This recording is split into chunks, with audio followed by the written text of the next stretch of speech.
On a quiet night in May 2007, a little girl vanished from a seaside resort in Portugal. Her name was Madeleine McCann. She was just 3 years old on vacation with her family when she disappeared without a trace. In the years since, her case has become one of the most publicized and mysterious missing person investigations in modern history. Tonight, we uncover what really happened that night, the key suspects, the police missteps, and why, nearly 2 decades later, the world is still searching for answers. Madeleine Beth McCann was born on May 12, 2003, in Leicester, England. Her parents, Jerry and Kate McCann, were both doctors, loving, hardworking, and devoted to their 3 children. In late April 2007, the McCanns traveled to Praia da Luz, a small resort town in southern Portugal, for a family holiday with friends. They stayed at the Ocean Club, a relaxed, family-friendly complex with pools, tennis courts, and apartments overlooking the sea. For the McCanns, it was meant to be a simple, peaceful getaway. But it would soon become the center of an international nightmare.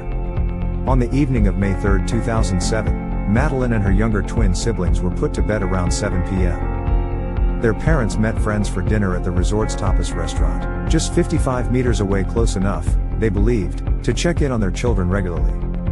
The adults took turns walking back to the apartments throughout the night. At around 9:05 p.m., Jerry McCann checked everything was fine. But around 10 p.m., when Kate McCann returned, her heart dropped. The window was open. The shutters were up. Madeleine's bed was empty.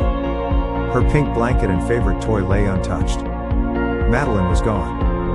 Panic set in. The resort staff, guests, and local police joined the frantic search. But the scene was chaotic, and critical mistakes were made. The apartment was never properly sealed off. People walked in and out. Potential evidence was contaminated. Roadblocks and border alerts came too late. By morning, the little coastal town had become a global news story.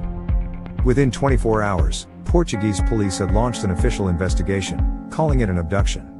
But doubts and confusion spread almost immediately. One witness, Jane Tanner, reported seeing a man carrying a small child in pajamas around 9:15 p.m. near the McCann's apartment. Another sighting, from an Irish family, described a similar man walking toward the beach around 10 p.m. The 2 accounts fueled the abduction theory. But Portuguese detectives had other suspicions. They began to question whether Madeleine might have died accidentally inside the apartment and if her parents could have covered it up. In September 2007, both Jerry and Kate McCann were officially declared arguidos, or formal suspects. The world turned on them. Media coverage became hostile, speculation endless. But there was no concrete evidence. No fingerprints, no DNA, no confession. After 11 months, the McCanns were cleared of all suspicion. By 2008, the Portuguese police closed the case, citing lack of evidence. But in 2011, renewed public interest pushed the UK government to fund its own review Operation Grange. Over the next decade, British detectives re-examined thousands of leads and interviewed hundreds of witnesses. In 2020, German prosecutors announced a shocking update. A convicted sex offender named Christian Bruckner was identified as a prime suspect. He had lived in the Algarve at the time of Madeleine's disappearance. Despite this, no charges have been filed. Prosecutors say they have concrete evidence that Madeleine is dead, but they have yet to reveal it. The disappearance of Madeleine McCann became more than just a missing child case.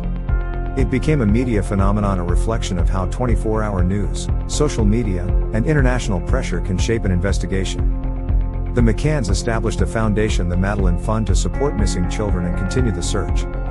Over £13 million in public funds have been spent investigating her disappearance. And yet, the central question remains: where is Madeleine? Her face has appeared on posters, newspapers, and television screens across the world. Each year, new theories surface, from human trafficking to mistaken identity. But none have brought her home. Nearly 20 years later, Madeleine would be a young woman turning 22 this year. Her disappearance changed how missing person cases are handled internationally. It exposed flaws in communication between countries and police forces. But it also left deep emotional scars for her family, the investigators, and the millions who followed her story.